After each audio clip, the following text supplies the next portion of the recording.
Radar aí se espalhando pelo mundão. E a gente começa o Radar de hoje falando sobre um assunto que tem tudo a ver com música, já que a gente tem música todos os dias aqui no Radar. Sempre é um programa que a gente mostra o que está rolando da cena cultural local aqui do Rio Grande do Sul. Esse assunto é a dança. Confere aí na reportagem da Fernanda Fel.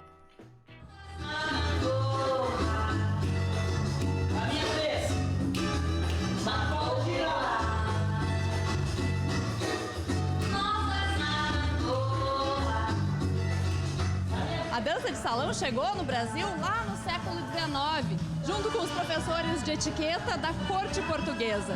Em pleno 2015, dança de salão continua fazendo sucesso, mas agora com um toquezinho mais popular.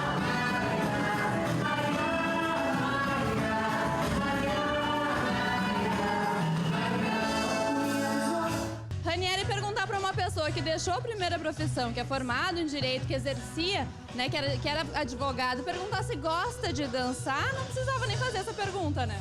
De forma alguma, é uma paixão, surgiu em 2001 e desde então nunca mais parei de dançar. Durante a minha formação eu já estava dando aula, já dançava e aí me formei, continuei advogando, mas a dança falou mais alto e acabei indo para a dança.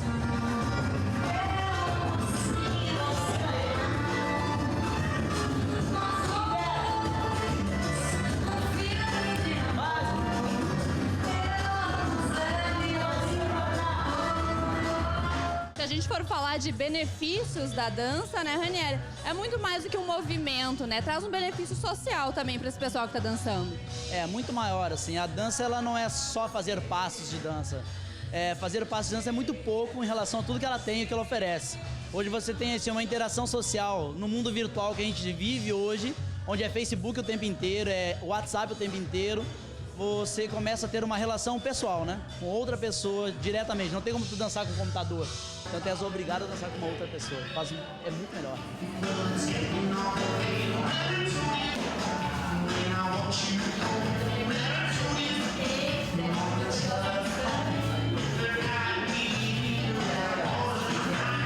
A gente pode perceber uma mudança, tem muita coisa que vira moda, tem muita coisa que sai. Como que a gente pode perceber assim, os ritmos? O tempo todo, assim, você tem os ritmos que eles prevalecem, assim, por toda a vida, vamos dizer, que é o bolero, o tradicional bolero, o samba, tango, ele é o tango imortal, como chamam, né?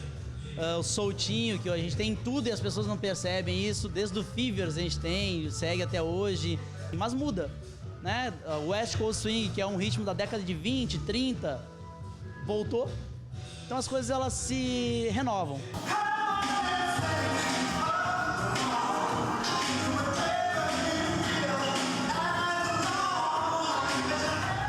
Dançar, o que precisa? Além de força de vontade, precisa de muito mais? Disponibilizar o seu tempo, né? As pessoas hoje, elas têm sempre a desculpa, assim, eu não tenho tempo, não tenho tempo, não tenho tempo. Mas, cara, a gente precisa ter um pouquinho de tempo para nós. Precisamos ter um pouco de tempo para que a gente possa se divertir, que a gente tenha um pouco de lazer. Que é só trabalho, só trabalho, só trabalho, não vale a pena, assim, a gente tem que ter o nosso momento. Eu acho que a dança é o que seria recomendado, assim, né? Por conta da interação social que você tem. Tá certo, então. Não tem desculpa, né, gente? Vamos se mexer, vamos dançar.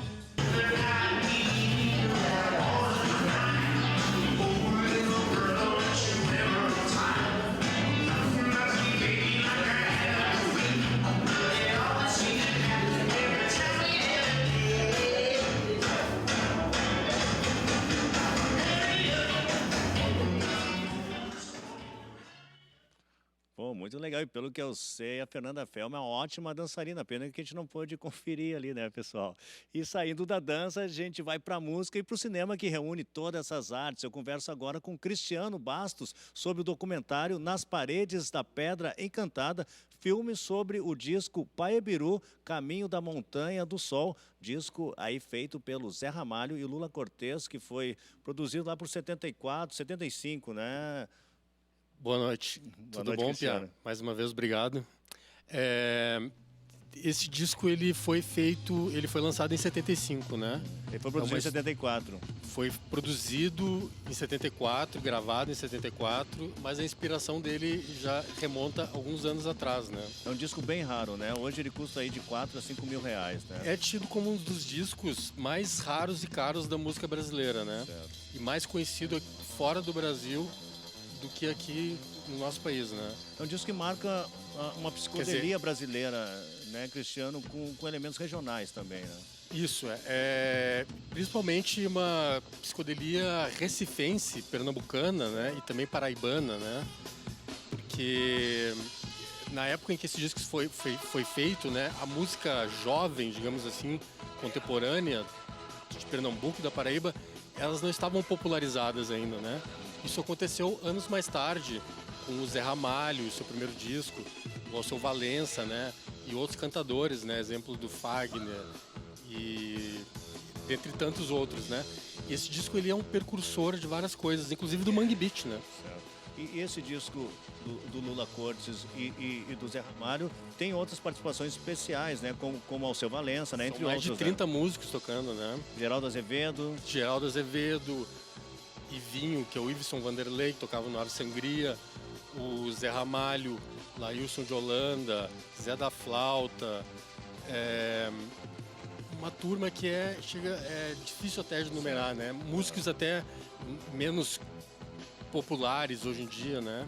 E Cristiano, esse disco não é só raro pelo conteúdo, né? Tem outro motivo também especial, né? Da raridade desse disco, né? As histórias que envolvem ele são fascinantes e algumas delas até inacreditáveis, né? Uhum.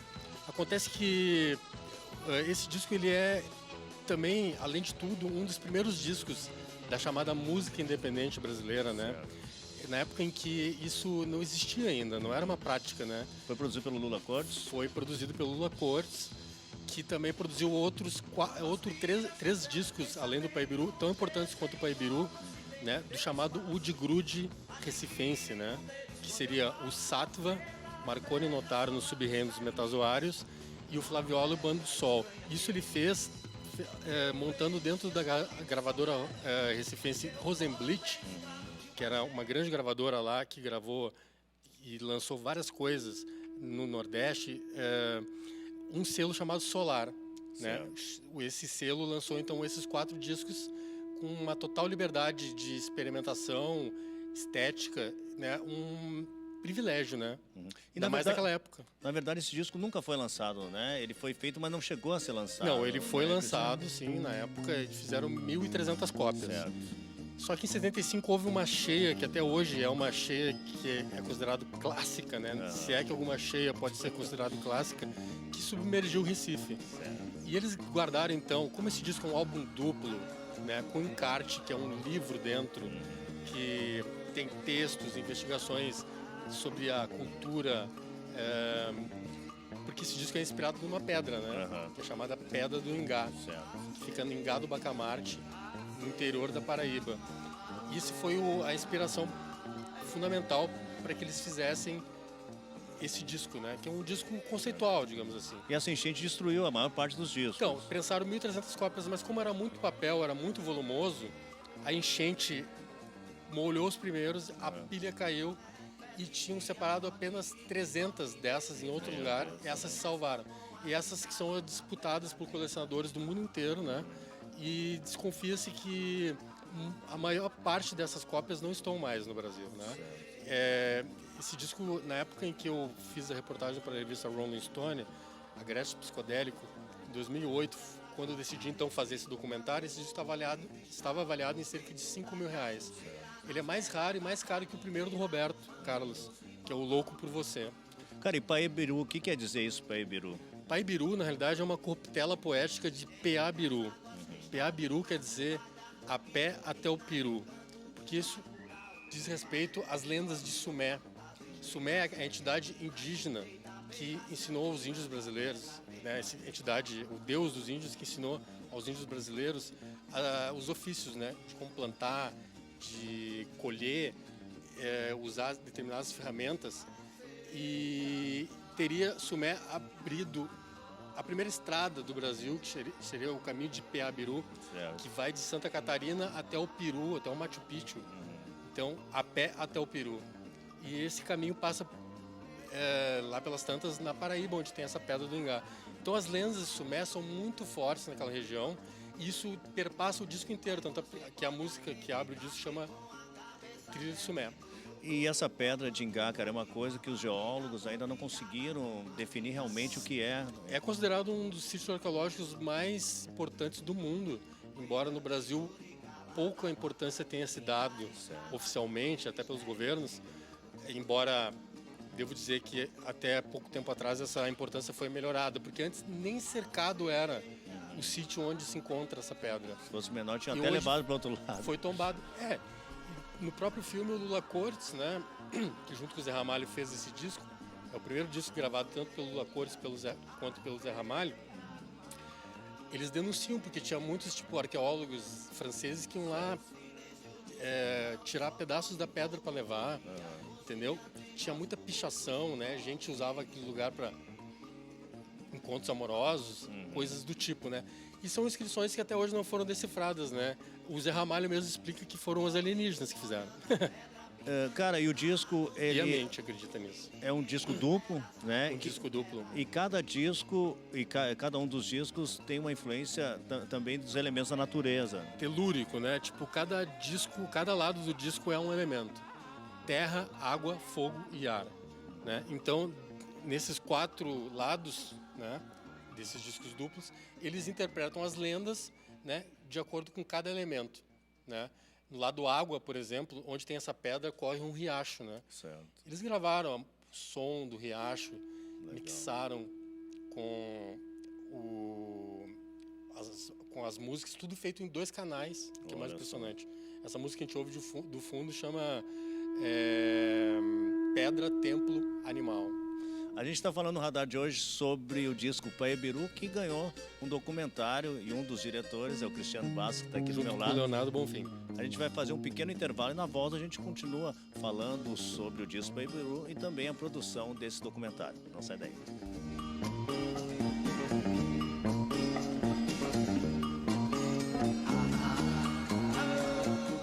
Estamos de volta com o programa Radar desta terça-feira. A gente está falando com o Cristiano Bastos sobre o documentário Nas Paredes da Terra Encantada, DVD, filme documentário sobre o disco Paebiru, do Zé Ramalho e também o Lula Cortes. Cara, e como é que foi a produção desse filme, né, que agora está sendo lançado em DVD? O filme saiu em 2011, né, Cristiano? E agora está saindo em DVD. Na verdade, o filme foi feito em 2008, né? Estreou em 2011 no Festival Inedit, Festival Internacional de Documentários Musicais, né? E foi exibido em todo o Brasil praticamente, já inclusive em Porto Alegre, São Paulo, Rio de Janeiro, Salvador, Recife, né? E agora, nesse ano, né? Tá saindo finalmente em DVD pela Monstro Filmes, né? Gravadora de Goiânia, na realidade, a Monstro Discos, que está estreando esse novo selo dentro da gravadora com este filme, né? E já está disponível em Porto Alegre para comprar? Já está disponível em Porto Alegre. Em Porto Alegre, esse filme se encontra para vender na loja Toca do Disco. E também pode ser encomendado para quem está no interior do Rio Grande do Sul, né? Através da página do filme no Facebook, que é facebook.com. Nas Paredes da Pedra Encantada, né? No primeiro bloco tu citou, né? Eu falei do Zé Ramalho e do Lula Cortes, mas muitas outras pessoas participaram, né? Tu reuniu essas pessoas também para o documentário? Como é que foi a pesquisa e as gravações também? Olha, foi uma verdadeira aventura, né? Literalmente, né? Porque tanto que eu larguei tudo que eu estava fazendo na vida na época, né? Para estar perto do Lula Cortes, personagem que praticamente rege o filme, né? E rouba o filme com a sua presença magnética. E que, por sua vez, também faleceu cerca de 2 meses antes do filme ficar pronto. Era um dos grandes desejos da vida dele. O Lula Cortes, para quem não conhece, é um artista de Recife que é um multiartista, né? Que era pintor, desenhista, poeta e músico. Fez muitas coisas importantes lá.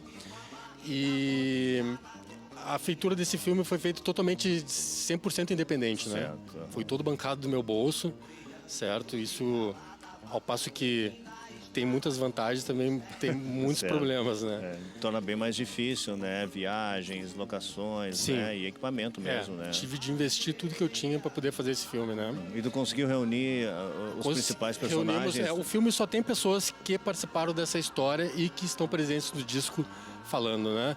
que, por exemplo, é a Kátia Mezel, que é a designer gráfica desse disco, na época esposa do Lula Cortes, Lailson de Holanda, Raul Córdola, um arqueólogo paraibano que apresentou essa pedra do Ingá para o Zé Ramalho e para o Lula Cortes, que ele, por sua vez, tinha um bar na Paraíba, foi o primeiro a dar um espaço para o Zé Ramalho se apresentar na vida, né?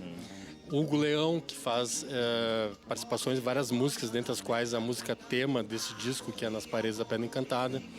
É um doc-road, né? Um documentário na estrada, onde a gente leva o Lula Cortes novamente, 35 anos depois, a essa Pedra do Ingá. E durante essa viagem ele vai nos contando toda a história de como foi concebido o disco, né? Falando a respeito das lendas. E as lendas foram ele conversando com os próprios índios da região, que eles ficaram sabendo como é que... Também, quando eles fizeram o disco Lula Cortes do Zé Ramalho, eles fizeram uma grande investigação, um grande estudo da região para colher lendas e elementos que vieram aí a colchoar, digamos assim, o conteúdo de várias letras, né? E o Zé Ramalho, qual a participação dele no doc? O Zé Ramalho, ele, na realidade, ele não participa do filme porque ele e o Lula Cortes, eles sempre tiveram um desentendimento durante a carreira de ambos, e o Zé Ramalho tornou isso um assunto assim interdito na sua carreira, né? E durante a feitura do filme eu tentei falar com ele várias vezes, não consegui. E quando eu estava fazendo a reportagem da Rolling Stone também tentamos falar com ele, mas não conseguimos. Mas depois eu fui entrevistá-lo pessoalmente lá no Rio de Janeiro, né, numa entrevista sobre a vida dele, e finalmente eu consegui extrair algumas coisas dele que foram para a entrevista da revista, mas não para o filme. Mas ele foi muito gentil, muito legal, que ele liberou completamente de graça as músicas dele, os direitos autorais das músicas dele que estão no disco, né? Só não gostaria que alguma imagem dele fosse inserida no filme.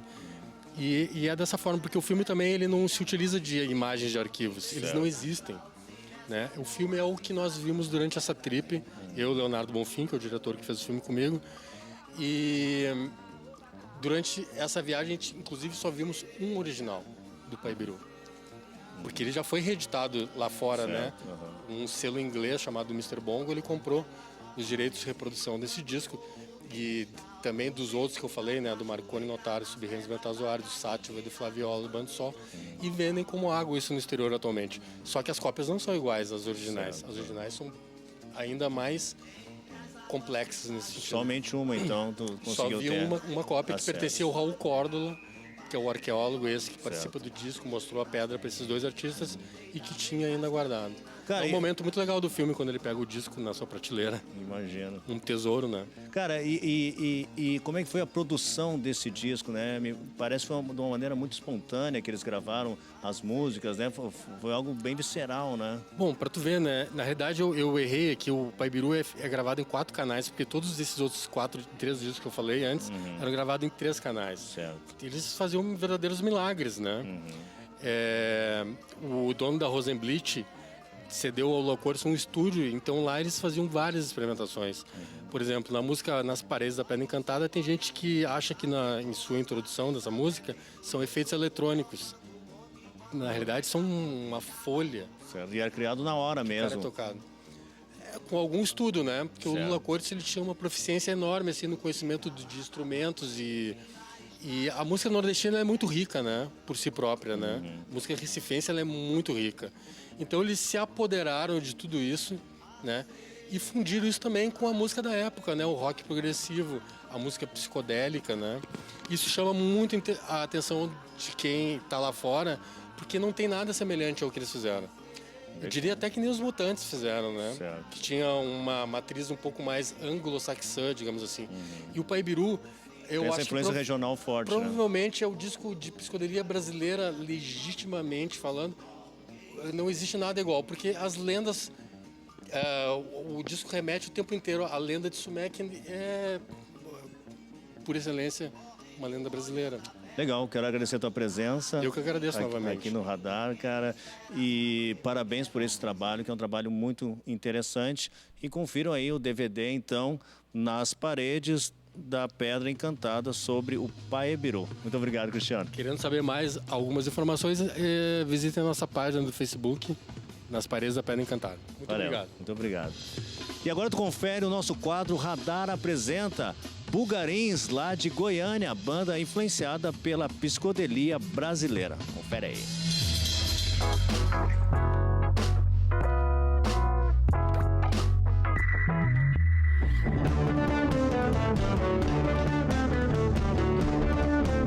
Muitas bandas dedicam anos de trabalho para alcançar uma carreira internacional. Algumas vezes, um único show fora do país já é uma grande conquista para bandas locais e independentes. Menina perdida no céu azul, muito moderna, fugiu pro sul, ela caiu do céu. No caso da Bulgarins, a história começou diferente. O quarteto de Goiânia fechou logo nos primeiros meses de trabalho um contrato de 3 discos com o selo e gravadora norte-americana Other Music, em parceria com a distribuidora Fat Possum Records. No ano não se apaixonou por nenhum rapaz.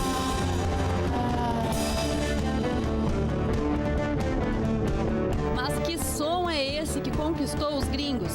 A Bulgarins investe na música psicodélica, influenciada pelo tropicalismo e pela onda hippie dos anos 60. Em 2 meses, os músicos de apenas 20 e poucos anos fizeram mais shows fora do país do que no Brasil. Em 2014, foram pelo menos 60 apresentações nos Estados Unidos e na Europa.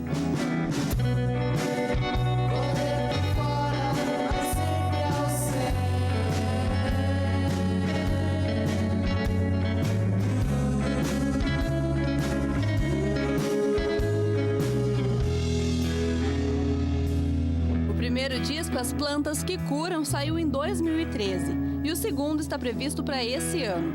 A Bulgarins começou diferente por apresentar uma proposta diferente. Psicodelia brasileira atualizada com letras em português. E parece que deu certo.